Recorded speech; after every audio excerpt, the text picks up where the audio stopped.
Yo, and welcome to a month in review where I talk about all the notable games that I've played over the past month. So watch out for spoilers for all these games. Okay, I know that I've talked about this game twice, but all my professors thought that since I didn't have to make it to campus, that they could just dump twice as much work on me. So I didn't really play as many new games as I wanted, mainly because I hate playing new games when I only have 1 or 2 hours to burn. With that in mind, I've made way more progress in my team than I thought I would have. Since I've only been playing my team aside from my daily trip to this giant waste of time for the chance at less than 50 cents worth of VC, all of what I'll be talking about this time is related to that mode. I managed to get enough MT to get the greatest point guard of all time in Galaxy Opal D Rose, and my favorite power forward in Galaxy Opal Blake Griffin.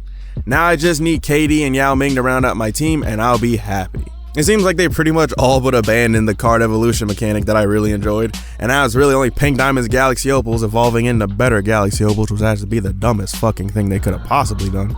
But whatever, I guess. Since the last time I talked about this game, they also made position locks a fucking joke by putting Hidu, who should have never had a Galaxy Opal to begin with, but I'll get to that later, LeBron, Giannis, and Jokic at the point. So guess what that means? Even less car is viable for Unlimited. But I only play triple threat online anyway, since I'd rather not have to deal with 7-foot point guards all the time, but they still find me there anyway. Now, you might think that before they put position locks in that this was the case last year, and you'd be right, but at least you could choose whoever you wanted to be point guard and switch players much easier. Now it's like you need to have certain characters just to do well, and of course a skill player will be able to make do with what they have.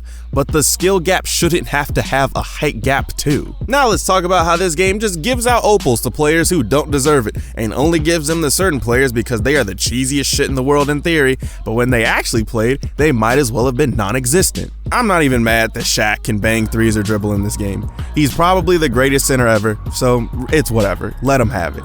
But players who don't have any accolades at all, like Hidu Turkoglu, Taco Fall, or Lonzo Ball, none of them should have a Galaxy Opal. But I'm a hater, so what does it matter what I say anyway? The last thing that I want to talk about is how they've dealt with having to make up new content in light of the NBA being shut down because of, well, I think you know why. They've decided to have these things called Spotlight Sims, where the rest of the season schedule is played by the community for rewards. Even with all the time on our hands, I think that the games are a little too long, even for an Opal Harden or Kobe, but at least they're free, so I'm not really going to complain that much about it. 2K is one of my least and most favorite games that I consistently play, and because there doesn't seem to be a basketball game that isn't complete and utter garbage on the market right now, this is the best I got.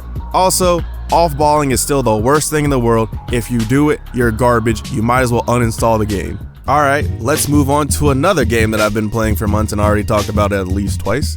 Modern Warfare, specifically Warzone. Personally, I like Warzone a lot. I've only played a handful of battle royales in my day, and while I'm pretty tired of the genre as a whole, and I'm sure some of y'all are, but this one is probably the best in terms of the technical aspects of the game. So I didn't play whatever Black Ops 4's battle royale was called, and I refuse to look it up, but from what I've seen, this is a huge improvement over it. The gameplay is essentially the same as the standard multiplayer, except the engagement distance is way longer than usual. So far I've only won one game, but I didn't record it, so it technically never happened. Sorry, I'm upset at myself, not at you. Anyway, as I was saying, because everything is so spread apart and actually has some sort of meaning, you have to be more tactical in what you're doing if you want to succeed. Or you could just get in a helicopter and just smash into things if that's what you want to do. Because of playing Warzone, I've noticed that battle royales and games where you have to scavenge for things are kind of my bag, because personally that part of the game ranks a little higher than the actual gunfighting in this game. Now that could be due to getting shot from every angle just like on Rust, and I just keep having flashbacks, and even though I don't like saying that everyone that kills me is trash, NANI? Or, they gotta be cheating, man, there's no way he shot me from that far. There has been some questionable stuff going on, but Activision already said they were working on that, so hopefully this part of the video will be out of date. There's not going to be any way to get rid of all the sweats, but hey, everything can be perfect. Overall, I've been enjoying myself with the game, even though I've heard from a couple people that the game's too slow, and that's not good, but those are the same people that I don't respect anyway, so their opinions don't hold weight for me at all. Alright, now let's round out the blast from months past with Sekiro. As I'm writing this, I am at the final boss, and if I beat it, I'll put this little extra part in with the credits, and if I don't, I skip it. Let's see.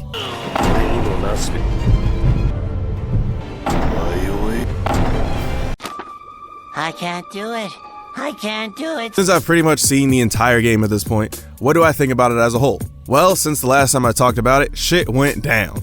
There's been an invasion, I killed my dad, I found this nice fish, and ooh, I fought a dragon. But if you want to see any of that, you gotta play the game yourself, because I forgot to record any of it. Even though the combat has stayed the same for the most part, the different things that you can fight really spice it up, and with the change in terrain due to the invasion, some areas that you ran through multiple times before feel completely different now. The combat is still the best in From Software's catalog to me, and even though some of the regular enemies near the end are just as bad as earlier bosses, I still have a lot of fun zipping around the battlefield. I also stand by what I said before about all the smaller sword-wielding enemies being the best part of the game, and things like the Great Ape and the Demon of Hatred just feel out of place for this type of game. At this point, I'm not sure if I'm doing another run of the game just because I have so many other games that I finally have time to play now, but I did love playing through it, and I definitely recommend this to anyone who wants a stupid hard ninja game that doesn't have Gaiden in the name. And finally, even with the world crashing down around us, I found time to play a Sonic game. Go figure. I actually started playing this earlier in the month but fell off after a while. Now that I'm back, I kinda see why I stopped, but this game is more interesting than I first thought. The story so far is whatever. Sonic to me has never really been about the story. It's more about the character interactions, and so far it's pretty good. Some of the cutscenes seem a little off to me since some of them are just in this weird white void with no music playing, but it's cool, I guess. The gameplay is the best part because you get to switch between the 90s pudgy Sonic and the modern Sonic. 90s Sonic is mute because he didn't talk in those games, and I wish modern Sonic didn't talk, but that's just because after Sonic Unleashed, which is the last Sonic game I played, the voice actor changed, and I'm just not really a fan. The guy who voices him now is super talented because his IMDb is full of characters whose voices that I really like, but for Sonic, it's just not my favorite. But back to the gameplay again. So 90s Sonic has a specific moveset that mirrors the earlier games, while modern Sonic has the same moveset from Sonic Unleashed and may have colors, but I didn't play that, and I refuse to look that up. 90s Sonic's levels are only 2D, and he has the spin dash as his main move, while modern Sonic switches between 2D and 3D, and he has the dash boost, the foot stomp, and the homing attack.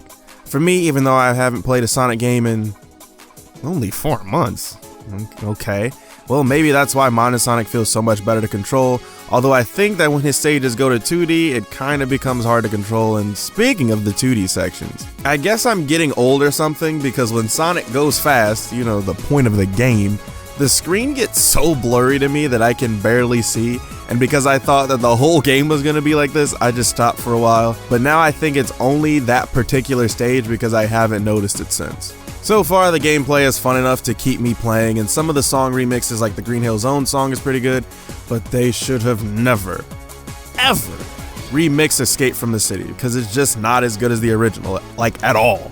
But the stage itself is a good reinterpretation in my opinion. Oh, also I played Yakuza Kiwami, but I'll talk about that another time. So that's what I played over the past month. What did you play? What should I play next? And thanks for watching.